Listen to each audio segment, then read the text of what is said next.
এক নম্বর মধ্যে আল্লাহর প্যারা মাহবুব নবী বলেন, পৃথিবীর জমিনের মধ্যে কতগুলো মানুষ আছে যারা দুনিয়ার লোভের মধ্যে পড়ে সুদ ও ঘুষ সুদ এবং ঘুষ যারা আহার করবে।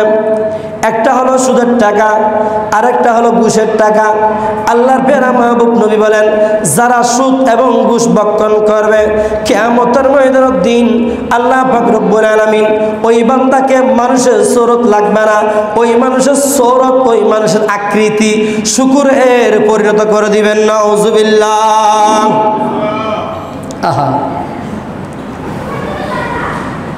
যেখানে মানুষকে আল্লাহ পাক রব্বুল আলামিন লাকাদ খালাকানাল ইনসানা ফি আহসানি তাকওয়িম, আল্লাহ বলেন আমি আমার বান্দাদেরকে সব চাইতে উত্তম চেহারা দিয়ে, সুন্দর চেহারা দিয়ে, স্মার্ট করে আমি আল্লাহ আমার বান্দাদেরকে আমি সৃষ্টি করেছি, পৃথিবীর জমিনের মধ্যে প্রেরণ করেছি। সেই জায়গার মধ্যে দুনিয়ার জগতের মধ্যে নাফরমানি করার কারণে এক নম্বরের মধ্যে যারা সুদ এবং ঘুষ খাবে ওই সমস্ত মানুষের চেহারা সৌন্দর্য থাকবে না, মানুষের কোনো ধরনের আপনার আলামত থাকবে না। ওই মানুষকে খিনজিল বানিয়ে দেবে, খিনজিল শব্দের অর্থ শুকুর বানিয়ে কিয়ামতের ময়দানের দিন উত্তোলন হবে। নাউজুবিল্লাহ। দ্বিতীয় নম্বরের মধ্যে যে সমস্ত মানুষ কি হবে, আপনার একটা সালিশ, একটা মীমাংসা করতে গিয়ে মানুষ এলাকার মধ্যে সমস্যা হল সমাধান দেওয়া হয়, যেটাকে বিচার বিভাগ বলা হয়, আদালত বলা হয়, বিচার বিভাগ। ওই বিচার বিভাগ সেটা কোর্ট হোক, আদালত হোক, কিংবা দেশের আপনার এলাকার মান্যগণ্য ব্যক্তিদের মাধ্যমে হোক, যে ব্যক্তিরা আপনার অন্যায় মীমাংসা করতে গিয়ে তারা কি করে, অন্যায়কে অন্যায় না বলেন, বরঞ্চ অন্যায়কে প্রশ্রয় দেয়, প্রাধান্য দেন, ওই জাতিদেরকে, ওই ধরনের মানুষকে কিয়ামতের ময়দানের দিন শুধু এখানে তা নয়, এবং ওই সমস্ত মুফতিরা, আলেমরা যারা মানুষদেরকে মিথ্যা ফতোয়া দেয়, মিথ্যা কথা বলেন, নিজে বলে এবং নিজে আমল করে না, অপরকে বলে নিজে আমল করে না, ওই সমস্ত মুফতি, মুহাদ্দিস, কাজীদেরকে কিয়ামতের ময়দানের দিন রব্বুল আলামিন দুই চোখ লাগবে না, তারা অন্ধ হিসেবে হাসরের ময়দান উত্তোলন হবে। খানা চোখের দিয়ে দৃষ্টি থাকবে না, চোখের মধ্যে পাওয়ার থাকবে না, খানা থাকবে। শুধু তা নয়, এর পরের মধ্যে আল্লাহর প্যারা মাহবুব নবী বলেন, আপন ইবাদত বন্দেগীর উপর অহংকারী আমাদের মাঝে অনেকে আছে। ইবাদত করলে ওখানে আমরা অহংকার করি। অনেকে মনে করি হদড় নামাজ শরীর দিয়ে হনাবত নহসলাম বিয়ে সবিয়া নামাজ তো না যাবে হয় যাই তো চলো না বিয়ে শরমত ফরিয়ে দিয়ে আসলে আর নামাজ নভরি অবিয়া চলো নামাজটা ফরিয়ে গিয়ে হয়তো চলাইয়া যাই চলো হয়ে আসা বিয়ের গলায় দিতে হড় গিয়ে এরকম অনেক মানুষ আছে না। নামাজ শুধু নামাজ না, প্রত্যেক ইবাদত এক কথায় হলো রূপ দেখানো ইবাদত আল্লাহ পছন্দ করে না। মানুষকে দেখার জন্য, আমাকে হাজি বলার জন্য, আমাকে ভালো আলেম বলার জন্য যারা অহংকার করে, আল্লাহ পাক রব্বুল আলামিন বলতেছেন ওই সমস্ত মানুষদেরকে কিয়ামতের ময়দানের দিন তাদের কানের যে একটা পাওয়ার রয়েছে, শোনার যে একটা শক্তি রয়েছে, সেই শক্তি থাকবে না, তারা বধির ও বোবা হয়ে কিয়ামতের ময়দানের দিন উত্তোলন হবে। বড় করে বলি নাউজুবিল্লাহ। এরপর আসুন, যা বলে তা করে না, এই ধরনের অনেক মানুষ আছে না। আমি আমার স্ত্রীকে বললাম তুমি নামাজ পড়ো, সন্তানকে বললাম নামাজ পড়ো, ভালো কাজ করো, সৎ কাজ করো, কিন্তু আমি নিজে করি না। ওই জায়গার মধ্যে আল্লাহ পাক রব্বুল আলামিন ওই সমস্ত মানুষদের জিহ্বা, ওই সমস্ত মানুষের জিহ্বা বের করে আপনার এমনভাবে তাদেরকে গরম পানি দ্বারা সিদ্ধ করা হবে, তাদের মুখ দিয়ে এমনভাবে ফুসা দুর্গন্ধ বাহির হবে, তাদের মুখ থেকে এমন ফুস বাহির হবে, মানে মিথ্যা কথা বললে, তারপর নিজে যেটা বলি নিজে আমল না করে অন্যকে আমল করার জন্য যারা বলে, ওই সমস্ত মানুষের জিহ্বা থেকে ফুস বাহির হবে, দুর্গন্ধযুক্ত। শুধু তা না, হাসরবাসীরা এদেরকে দেখে তাদের কাছ থেকে মুখ ফিরেই ফেলবে, বলবেন এরা কারা। তাদের দুর্গন্ধের কারণে হাসরবাসীরা পর্যন্ত অতিষ্ঠ হয়ে যাবে। হাসরবাসীর আল্লাহর কাছে ফানা চাইবে, আল্লাহ ওই সমস্ত নাফরমান থেকে আল্লাহ আপনি আমাদেরকে হেফাজত করুন, নাজাত দান করুন। সুবহানাল্লাহ। এরপর আসুন, যে সমস্ত মানুষ পরনিন্দা করে, কি করে? পরনিন্দা করে, মানুষের গীবত করে, মানুষের গীবত করে, পরনিন্দা করে। আল্লাহর পেয়ারা মাহবুব নবী বলেন, আফওয়াজা দ্বারা তাদেরকে বোঝানো হয়েছে ওই সমস্ত বান্দাদেরকে, পরনিন্দাকারী ব্যক্তিদেরকে আল্লাহ পাক রব্বুল আলামিন কিয়ামতের ময়দানের দিন তার সুন্দর আকৃতি, সুন্দর চেহারা রাখবে না। ওই বান্দাকে, ওই মানুষকে আল্লাহ বানর বানিয়ে উত্তোলন করবে। নাউযুবিল্লাহ। আহা,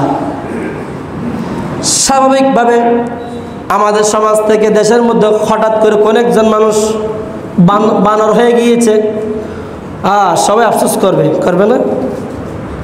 কি তুন কি গেলবি, ইত্যাদি কম মানুষ আসিল দি, ইত্যাদি আবার বান্দরে গিয়ে নহইবে বাজ মেনছি। কেন? আপনার আমলের কারণে, আপনার চলা চরিত্রের কারণে এটা আপনার উপর নির্ভর করবে হাসরের ময়দানে। আপনি একটা অপরাধ করলেন, খারাপ কাজ করলেন, চুরি করলেন, ডাকাতি করলেন, আমি খারাপ কাজের মধ্যে লিপ্ত হলে, মনে করুন এখানে কেহ করেছে আমাদের মাঝে, শুধু এই এলাকার মানুষ জানতে পারবে, যে ঠিক কিনা?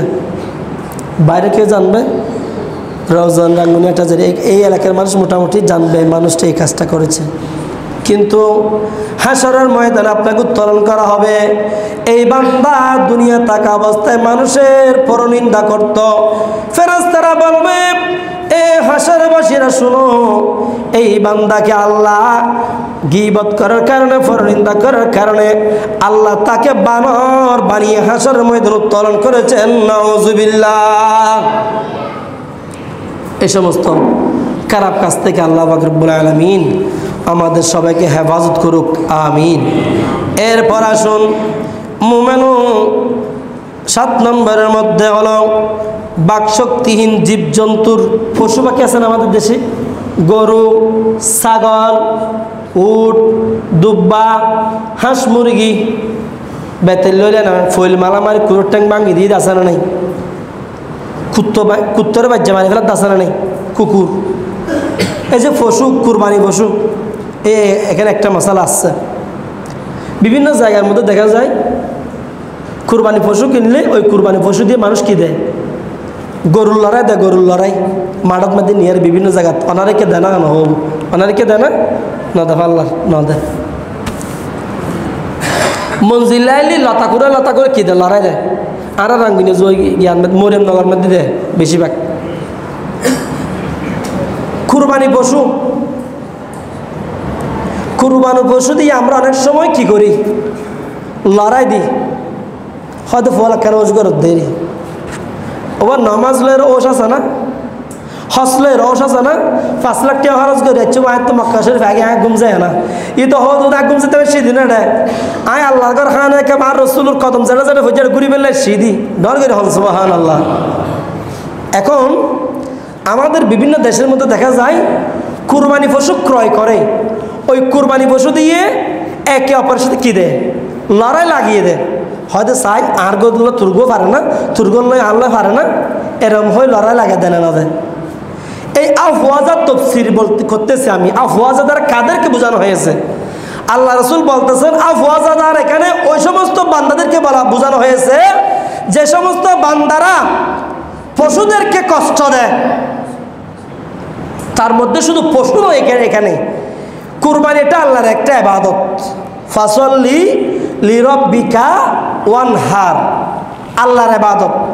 সেই জায়গার মধ্যে আমাদের দেশের মধ্যে কিছু যুবক ভাইয়েরা আবেগের ঠেলায় এসকের ঠেলায় গরু কিনিল গরু বেলের মাঠের যাইয়ারা গরু গরিয়ারা কি বাজে দিই লড়া বাজে দিই গরুকে মারি সিঁড়ি ফেলার শিং ভাঙ্গি ফেলার হানাগরিদের কুতো গরিদের দেন না দেন।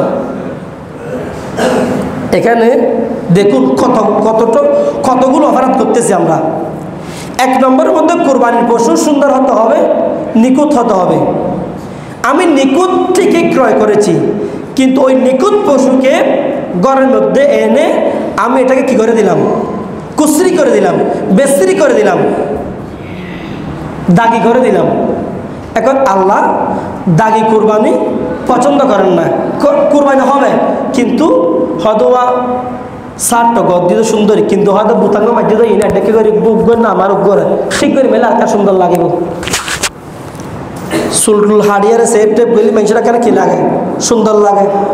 নামাজ শরীফের আইবসম মসজিদ সুন্দর হর ফরিয়ে আইলি আকানা গম লাগে। হয়তো কিয়া শুক্রবার যে দিন মুসলমানের ঈদুর দিন, মুসলমানের হজ্জের দিন নাকি হরাত করার মধ্যে জিবা আছে ফুরন কেন জিবেলে আমি বিলে যে বিলে রাইজিং করবেন কেন আর সমর্থন অনুযায়ী আল্লাহ হয়তো কোরআন শরীফ সূরা নাসের মধ্যে তোমার তো সুন্দর হজ জিবা আছে ইবে ফরিয়ে আল্লাহর ঘর মুসলমান দিয়ে যাও। সুবহানাল্লাহ। এখন এই যে কুরবানি পশু, এটা মাসালাটা খেয়াল করবেন, ছেলে সন্তানদেরকে বুঝাবেন যাতে ভবিষ্যতে কুরবানি পশু দিয়ে লড়াই না লাগানোর জন্য এটা সন্তানদেরকে বোঝাবেন।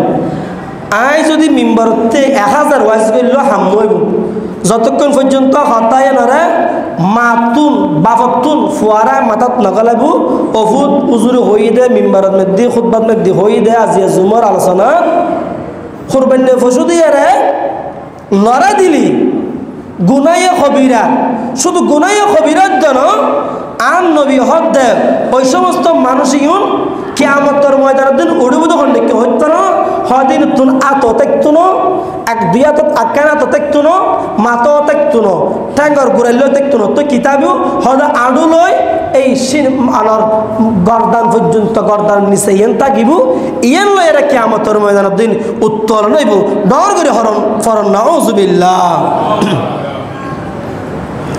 ও মারি কত বড় গুণ দেখুন না বাজি। মানি লাকাদ খালাকানাল ইনসানা ফি আহসানি তাকওয়িম, আল্লাহ হদ আয় আর বান্দারা সুন্দর করে সৃষ্টি করছি। ঈদ পেতে আয় তোমার হালা হইলে তুনো সুন্দর হইলে তুনো দলা হইলে তুনো জিত আল্লাহ দল দিয়ে কি আর সুন্দর করে সৃষ্টি করছি। মায়া মায়া দিয়ে সৃষ্টি করছি। এখন হাসরের ময়দানে যে তো তোমার ঠ্যাং নথাকিব আত নথাকিব গর্দান নথাকিব মানুষে ফুসাল লইব বা ইবা হন ফেরস্তানের পক্ষ আওয়াজ যাইব ইবা ওই ব্যক্তি যেই ব্যক্তি পশু আকিরত বেশি অত্যাচার করত এবং কোরবান আইলি ঈদুল আজহার কোরবানির পশু দিয়ে রে তারা গরু উগ্গল লোক হজ্জে লাগাই দি উগ্গর মারাইয়ারে ফাড়ি দিত সিঁড়ি দিত এই সমস্ত বান্দা ডর করি ফরন নাউজুবিল্লাহ। ফারম মনে কষ্ট হয় না কি রবা জানার দরকার আছে না। এহা তাহলে যুবক ভাইল বন্ধু হল হনো দিন বল হোক কোরবানি পশু দিয়ে রে গরুর লড়াই না দিবেন অনর কোরবানি হাতার হয়ে যাবে কি বেস্তির হয়ে যাবে কি সুন্দর করে আল্লাহর কাছে কবুলের তুনো স্মার্টভাবে কবুলের তুনো এন হনবত হয়তো গুস্ত হয়ে পারে এহাত আল্লাহ কুরবানির পশুর কোনো ধরনের অত্যাচার নকরিবেন। আবার বোধ কে আছে দেন গরু নোয়া দিলি দফার বেজে আলসো বেসমে মারে মা দেখি দি গোড়া জিনে ইয়া মানে গাছ টাছ টানে গোড়া এ আতির দাদি হবাই বহুত মৈত্য আছে আতি সারা দিন মৈত্য হয় দিয়ে ওনার কি হল হইব দাদিয়ারও হবাই এই সমস্ত জানোয়ারই হন কিয়ামতের ময়দানের দিন আতও দেখতো না মাতও দেখতো না ট্যাংও দেখতো না মাদা লাগান লইরে হাসার ময়দান মধ্যে উঠিব হাজার হাজার কোটি কোটি কোটি কোটি উম্মতর দেখিয়ে রে আফসোস করিব হাইব হন তখন আওয়াজ দিবি ওই বান্দা যিবে মানুষের রূপ মধ্যে পশু পাখির অত্যাচার করত ডর করে হন নাউজুবিল্লাহ। আমরা হাসরের ময়দানে মাথাবিহীন, হাতবিহীন, ফাবিহীন আমরা উঠতে চাই না, এবং কোনো ইমানদার মুসলমান বান্দারা উঠুক সেটা আমরা চাই না। সেই জন্য আজ থেকে আমরা কোনো পশু পাখির উপর আমরা অত্যাচার করব না, নির্যাতন করব না। এই ঘরের মধ্যে কুড়ো গেলো ঈদে দিবে হনতিন কুড়ো হয়ে গাছ মালা দিয়ে ট্যাঙ্ক ভাঙি 2 হাত দাগে দিয়ে দেন আছে এরকম, ওগুলো গুনাহ হবে, ভীষণ গুনাহ হবে। কুকুর একটা ঘরে ঢুকেছে, কিংবা আপনি মেরে কুকুরে ফা ভেঙে দিয়েছেন, ফাটা নিকন ওনার ট্রিটমেন্ট করার কোনো সুযোগ নাই। কিন্তু পশুরা আপনি আমি কখন মৃত্যুবরণ করব সেটা পশুরা জানে, সেই জ্ঞান আল্লাহ পশুদেরকে দিয়েছেন, কিন্তু সেই জ্ঞান আমাদের নাই। কুত্তো হতো কোন আজান দিলে গ গ করেন না করবা, কিল্লে করে দেয় শনিকে জানো না? আজান দেওয়ানোর পরে কুত্তো গেউ গেউ করে দেয়, কিনলে কুত্তো ডুরে না ডুর আজান দিবের সময়, যেটা কুত্তো বেশি আছে আর কুত্তো ডুরে কিল্লে ডুরে হইতে না। আজান যাতে দেয় মসজিদ মধ্যে মসজিদ সাহেবে এন সন্ধি শয়তান অক্ষণ বাইসাত দাস তো দূর দূরে ফালা যাগি দাই যাগি দি আজানার আওয়াজ যে দূর দূর যায় উনা যায় এলাকায় ত্যাগ করি বিশাল দূর যাগি, কিন্তু দেখে দেখা নাই কুকুরে দেখে কুত্তো তুন এতে কেন খাওয়ার এতে কেন জ্যোতি। শুধু তা ন আন নবী হদ্দে মৃত মানুষের যে তো খবর মধ্যে লাহা হয়, খবর যে তো দাফন করা হয় মানুষের খবরত কি আজাবর নাকি নাজাতর, কি আরামায়াস ঘরের নাকি ইন্দির আড্ডি ইন্দিরেজার গুই হয়দে দুনিয়ার কোনো মানুষে বুঝিত না পাইল, পশু পাখি বুঝিত পারে। পশু পাখি দেখে দে অমুক বান্দার খবরের মধ্যে আজাব চলের ডর করি ফরন নাউজুবিল্লাহ। উগা হাদিস হই মুসলিম শরীফের হাদিস। হযরত মুসা আলাইহিস সালাতু ওয়াস সালামের যুগের মধ্যে আষ্টওয়ান হইতে আর 2 বাকি আছে, এটাই বলবো এর একটু পরে। মুসা আলাইহিস সালাতু ওয়াস সালামের যুগের মধ্যে একজন বান্দা মুসা নবীকে বলতেছেন, হুজুর এই আল্লাহর কাছে যাইরা কেন আল্লাহ দোয়া করন আল্লাহর হন আর যাতে এই পশু পাখি গরু চলর আওয়াজ শুন বুঝি মতো, পশু পাখির হতা বুঝি মতো সে কমা থাকেন আয় বান্দারে দিবেন নাই, হয়তো বা জিন বে হয়েছে জিনিস অন্য কিছু হয় না হন না হুজুর তুমি বেশি আগ্রহ লাগাতে অন আল্লাহর হন না হন হতি হন না আর কেন আগ্রহ আর কেন চাহিদে রে। আচ্ছা ঠিক আছে তুই যে 3 চাইতে লাগবো আয় আল্লাহর হয়ে রাজি তো আর এই হান ঠিক করে দিই। অহুদা বান্দায় বেড়ে পশু পাখির আওয়াজ বুঝিবেন, পশু পাখির এই মুকুর জবানের আওয়াজ বুঝিবেন, সে কমা থাকেন আল্লাহ তুই আর এই বান্দার দিয়ে দাও। আল্লাহ ঠিক আছে মুসুদ তোমার উম্মতর আয় ক্ষমতাই দিয়ে দিলাম, ব্যাগ করুন একজনের শুধু জিবে আর জি করছি ইবেরে ফবাদ দিবিলি। এখন গরু কি হর চলে কি হর কুত্তো কি হর বিলেই কি হর ব্যাগিন ইবেই বুঝেন। এখন একদিনে নাস্তা করি এরা লুটির টুরো বাচ্চাদের অশিষ্ট জীবের হয় এন্ডে জীবের হয় ফেলে দিই হনে ওই মানুষ মালিক ইবে জিবে পশু পাখির আওয়াজ বুঝে ইবেই ফেলাই দেওয়ানোর পরে এক মুখে তোর কুত্তো দুধ দিই আর এক মুখে তোর কুড়ো দুধ দিই। স্বাভাবিকভাবে একটু কিছু অশিষ্ট ফেলে দিলে কুকুর বিড়াল আপনার ইত্যাদি দূর দেয় না বক্ষণ করার জন্য, তেমনিভাবে কুকুর এবং একটা মুরগি দূর দিল। এখন ওই লুটির অংশটুকু এই কুকুরে ফেলো না, খেয়ে পেয়েছে মুরগি পেয়েছেন, মুরগিকে কুকুর বলতেছেন এই কুকুর, এই কুকুর মুরগিকে বলতেছেন এই মুরগি এটা তো তোমার খাবার না, এটা তো আমার খাবার, তুমি না নিলে পারত, আমি অনেকদিন উপোস, তোমার ক্ষেত্রে তো শস্য দানা ইত্যাদি গোলা আদায় কুকুর তুমি চিন্তা করিও না, আগামীকাল আমার মালিকের যে একটা ষাঁড় রয়েছে, গরু রয়েছে, গাভী রয়েছে, বলদ রয়েছে, ওইটা আগামীকাল মরে যাবে, তো হয়তো মরে যাওয়ার পর ওইটা তুমি ইচ্ছে মতো খেতে পারবে। এখন এগুলো কোন কিস্তান, এগুলা মুসলিম শরীফের হাদিসের কথা অনুবাদ বলতেছি আমি।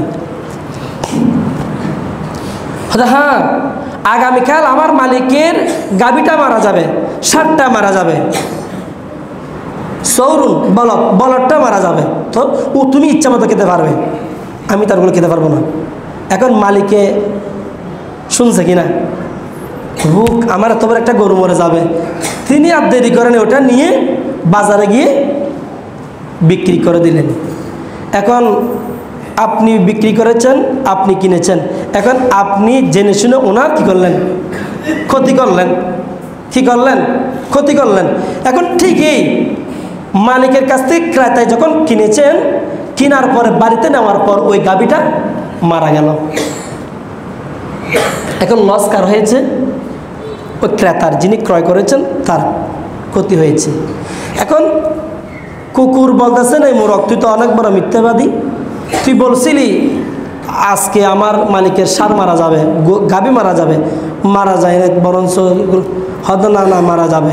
উনি যেখানে ওটা বিক্রি করে দিয়েছেন, যেখানে বিক্রি করেছে সেখানে মরে গেছে।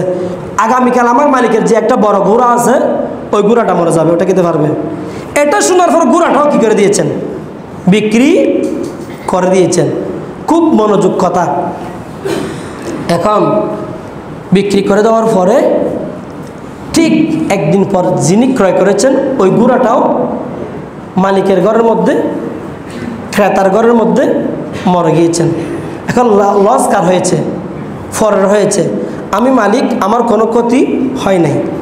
এখন বলতেছেন কুকুর মুরগকে বলতেছেন, এই মুরগ একটাও দিন নসিবে জুটলো না। বলতেছে তুমি চিন্তা করিও না, আমার মালিক বড় ভুল করেছেন, আমার ঘরের মালিক বড় ধরনের ভুল করেছেন। কি ভুল করেছেন? বলতেছেন মুসিবত আসছিল পশু পাখির উপর, কিন্তু ওই মালের উপর ওই মুসিবত নিজে জেনে শুনে নিজের কাঁধের উপর, নিজের শরীরের উপর, নিজের বডির উপর নিজে নিজে টেনে নিয়ে আসছে। বড় করে বলি নাউজুবিল্লাহ। কীরকম? হয়তো আগামীকাল আমার মুনিব মারা যাবে, আমার ঘরের মালিক আগামীকাল এই ঘরের লোকটা মারা যাবে। তখন কুলকানি যখন হবে, 4 দিনের দিন গরু জড়াইব, ফত্য করাইব, ফালার গইব, আড্ডি দিব, খাইতে পারিবে, খুশি যেতে পারিবে। এখন দুধ দিয়ে মুসা নবীর আছে, হুজুর আয় কেন করতাম কি হয়তো আমি খালি মরি যাই, তই হয়তো আর কেন বাসন না টাকা বাইশতাম চার দিন হয়তো কিনলে হয়তো যা হওয়ার হয়ে গিয়েছে। মুসিবত আসছিল তোমার জানের উপর, মালের উপর, কিন্তু তুমি ইচ্ছাকৃতভাবে লুপ করে তুমি ওই মুসিবতটা নিয়ে আসছো তোমার জানের উপর। বড় করে বলি নাউজুবিল্লাহ। সুতরাং তুমি পরের ক্ষতি করেছ, তুমি জেনে শুনে মানুষের ক্ষতি করেছ। তুমি তখন বাঁচতে পারতে যদি তোমার ঘরের মধ্যে তোমার গাভীটা মরে যেত, তাহলে হয়তো ব্যক্তিত্বের মালর উদ্দি যায়, অবৈজ্ঞত্বের জানর উদ্দি যায়। এবার বড় বড় সল্লুক, কিন্তু সল্লুক হলো সল্লুক নয়, এটা হাদিস শরীফ, এটা হাদিস, হাদিসের ইবারতের অনুবাদ, তফসির, ব্যাখ্যা, বিশ্লেষণ। সেই জন্য মুসা নবী বলতেছেন, এই উম্মত আমার আর করার কিছু নাই, যেহেতু তুমি মালের মুসিবতটা, যেই বিপদটা মালের উপর দিয়ে চলে যেত, সেই বিপদটা তুমি নিজের শরীরের উপর, নিজের বডির উপর নিয়ে আসছ। সুতরাং আর কিছু করার কোনো সুযোগ নাই। তোমাকে নির্ধারিত সময় তোমার ইন্তিকাল হয়ে যাবে, আগামীকাল তুমি মারা যাবে, এটা নিশ্চিত। এখানে আমার করার আর কিছুই নেই। সেই জন্য পেয়ারা হাজরিন, আমি দেখতেছি